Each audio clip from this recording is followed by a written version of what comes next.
Assalamualaikum warahmatullahi wabarakatuh. Kami dari kelompok 5.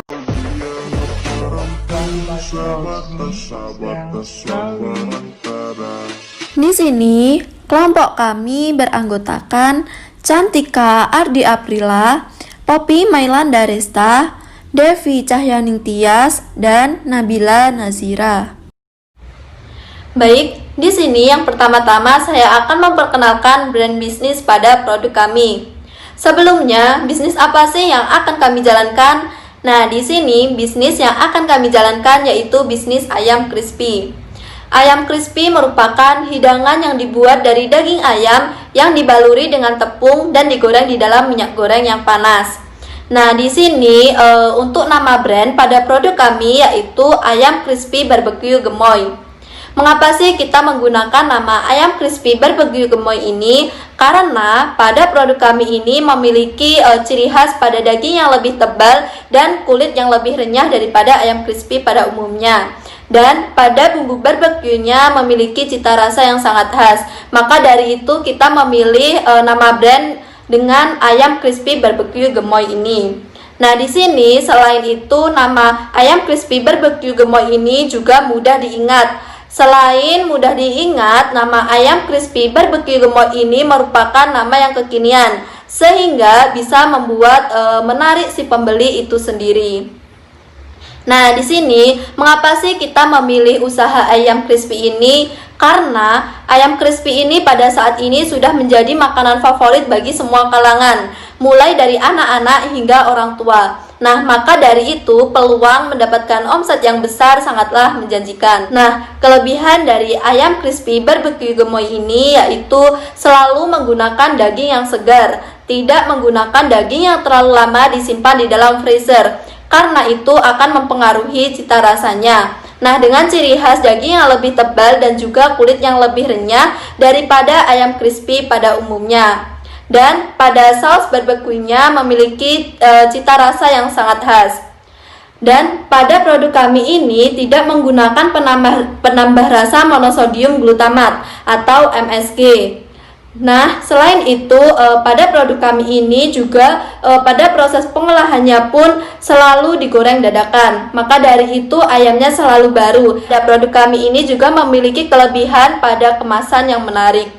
Nah, itulah penjelasan mengenai pengenalan brand beserta kelebihan dari produk kami. Kualitas ayam crispy gemoy dinilai dari 8 dimensi. 1. Kinerja. Keunggulan produk kami yaitu daging ayam yang bertekstur empuk, cita rasa lezat, serta aroma yang menggugah selera. 2. Estetika. Memiliki bentuk ayam yang menggiurkan, kemasan menarik, dan penempatan di etalase. 3. Kemudahan dan perawatan perbaikan. Apabila ada kesalahan pelayanan ataupun produk, kami siap menanggung resiko dengan memberi ganti yang lebih baik. 4. Fitur. Tersedia berbagai potongan ayam dengan ukuran memuaskan dipadu saus bumbu khas produk kami. 5. Keandalan. Kami menjamin produk tetap konsisten sesuai dengan awal yang kami jual, serta tingkat kematangan ayam selalu menjadi andalan produk kami. 6. Tahan lama. Ayam crispy gemoy dapat bertahan kurang lebih 2 hari dengan disimpan di lemari pendingin karena tanpa bahan pengawet. 7. Kualitas kesesuaian. Kami berusaha melayani konsumen sesuai pesanan dan tepat waktu dengan harga yang sesuai kualitas. 8. Kecocokan penggunaan. Kami mengutamakan saran, kritik guna evaluasi agar konsumen lebih percaya kepada produk kami. Rincian anggaran biaya produksi ayam crispy gemoy. Dalam memproduksinya, kami menggunakan bahan baku sebagai berikut: ayam potong, tepung terigu, minyak goreng, bumbu ayam seperti bawang merah, bawang putih, garam, bumbu barbeque, saus sambal, beras, gas LPG, topping hiasan meliputi daun selada, tomat, cabai besar, sehingga total keseluruhan bahan baku sebesar Rp4.777.000.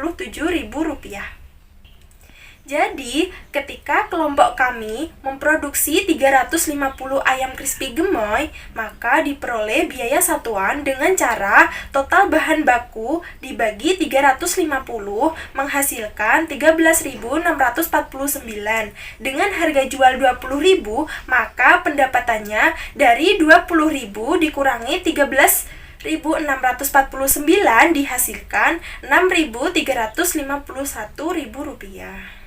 Biaya fixed cost, biaya yang dikeluarkan dalam sekali saat produksi, meliputi peralatan masak yaitu kompor, wajan, spatula, tabung gas, peralatan dapur seperti sendok dan mangkok, dandang, telisa, serta gaji karyawan dan paket data.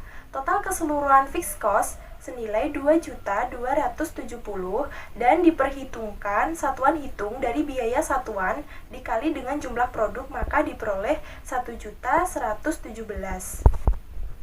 Jadi, total rencana anggaran untuk usaha ayam crispy gemoy berjumlah 7.047.000, yaitu dari total biaya variabel cost senilai 4.777 ditambah total biaya fixed cost senilai Rp2.270.000. Baik, di sini saya akan menjelaskan tentang rincian biaya pokok produksi. Nah, cara untuk menghitung BPP dapat dilakukan dengan menjumlahkan 3 komponen, yaitu biaya bahan baku dan bahan penolong ditambah biaya tenaga kerja ditambah biaya overhead. Yang pertama, biaya bahan baku dan bahan penolong. Biaya ini diperoleh dari biaya variable cost 350 porsi ayam crispy yang jumlahnya dari biaya satuan, yaitu Rp13.649. Yang kedua, biaya tenaga kerja. Nah, biaya ini diperoleh dari fixed cost yang telah ditentukan, yaitu dari biaya gaji karyawan dengan satuan hitung Rp286. Yang ketiga, biaya overhead. Biaya ini diperoleh dari total fixed cost biaya satuan kecuali biaya tenaga kerja. Jadi, jumlah total biaya satuan fixed cost sebesar 1.117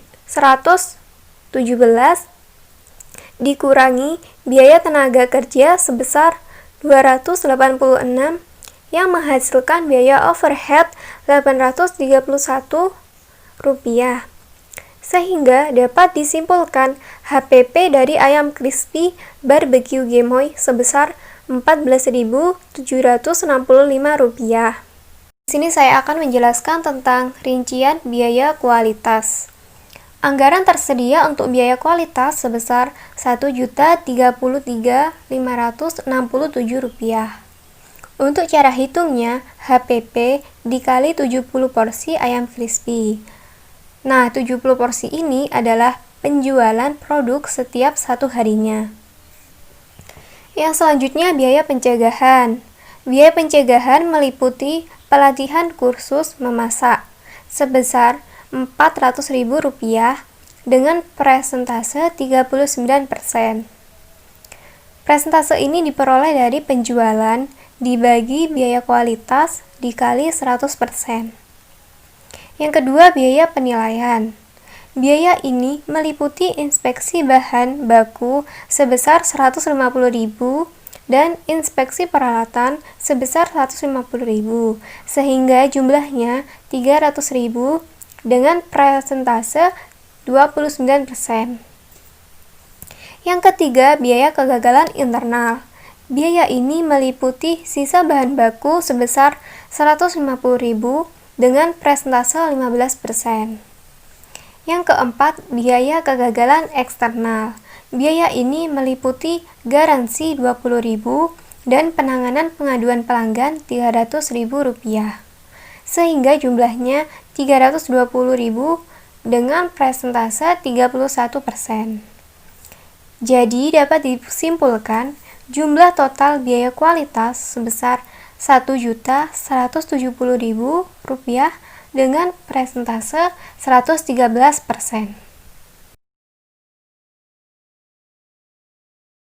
Nah, selanjutnya untuk penentuan harga jual produk itu berasal dari biaya variabel cost, harga jual, dan keuntungan. Harga jual kami yaitu Rp20.000 dengan biaya variabel cost Rp13.649 yang menghasilkan keuntungan sebesar Rp6.351. Selanjutnya untuk soal berapa unit yang harus kita jual untuk mencapai break even point atau BEP. Jawabannya yaitu 358 unit. Kita hitung dengan analisis cost volume profit dengan rumus penjualan dikurangi variable cost dikurangi fixed cost sama dengan BEP. Nah, penjualan 20.000 dikurangi dengan variable cost Rp13.649 yang menghasilkan Rp6.351 dan fixed cost-nya Rp2.270.000. Dan untuk penyeberangannya Rp2.270.000 dibagi dengan hasil dari penjualan dikurangi variable cost yang menghasilkan 357,40 dibulatkan menjadi 358. Setelah itu dikalikan dengan harga jual yaitu 358 unit dikalikan dengan 20.000 yang menghasilkan Rp7.160.000. Nah, disitulah perusahaan kami akan mencapai break even point atau BEP. Yang kedua yaitu jika ada pelanggan ingin memesan 500 porsi tetapi meminta diskon 15%. Perusahaan kami akan menerima atau menolak dengan keputusan taktis. Yang harus kita hitung adalah penjualan 500 porsi dengan diskon 15% yaitu dengan HPP, harga sebelum diskon, diskon 15%, penjualan setelah diskon. Untuk HPP 500 porsi dikalikan dengan HPP kita yaitu 14.765 dan hasilnya Rp7.382.619. Harga jual sebelum diskon yaitu 500 produk dikali dengan 20.000 harga jual kita Rp10 juta. Diskon 15% yaitu 15% dikali Rp10 juta sama dengan Rp1.500.000. Penjualan setelah diskon yaitu Rp10 juta dikurangi dengan Rp1.500.000, Rp8.500.000. Nah, setelah itu kita akan melihat pendapatan atau keuntungan yang kita dapat itu dari pengurangan dari penjualan setelah diskon dikurangi dengan HPP yaitu Rp8.500.000 dikurangi dengan Rp7.382.619 yang menghasilkan Rp1.117.381. Selanjutnya itu dengan keputusan taktis. Yang pertama yaitu apa masalah yang kita hadapi yaitu membeli 500 porsi ayam dengan diskon 15%. Langkah keduanya alternatif. Kita punya dua alternatif, yaitu yang pertama kita menerima, yang kedua kita menolak. Untuk langkah ketiga, identifikasi biaya dan manfaat alternatif. Alternatif 1 yaitu ada tambahan pendapat dari Rp8.500.000, total biaya variabel Rp7.382.619 yang menjadi total tambahan laba yaitu Rp1.117.381. Untuk alternatif 2, karena kita menolak, total tambahan labanya kosong. Yang keempat yaitu total biaya dan manfaat relevan. Alternatif 1 sudah ketahuan hasilnya tadi Rp1.117.381. Untuk alternatif 2 0. Dan different cost-nya yaitu Rp1.117.381. Nah, di situ kita telah lihat bahwa kita akan mendapatkan keuntungan sebesar Rp1.117.381. Untuk langkah kelimanya, faktor kualitatif. Yang pertama, kita akan mendapatkan keuntungan sebesar itu, Rp1.117.381. Untuk kedua, marketing atau pemasaran kita. Dan untuk ketiga yaitu relasi penjualan. Relasi penjualan peningkat. Untuk keempat, pelanggan tetap. Dan dari pemesan produk itu bisa menjadi pelanggan tetap kita karena kita bisa menerima pesanan mereka. Untuk langkah keenam yaitu keputusan. Keputusan dari perusahaan kami menerima pesanan produk 500 porsi dengan diskon 15% dan kami akan mendapatkan keuntungan sebesar Rp1.117.381.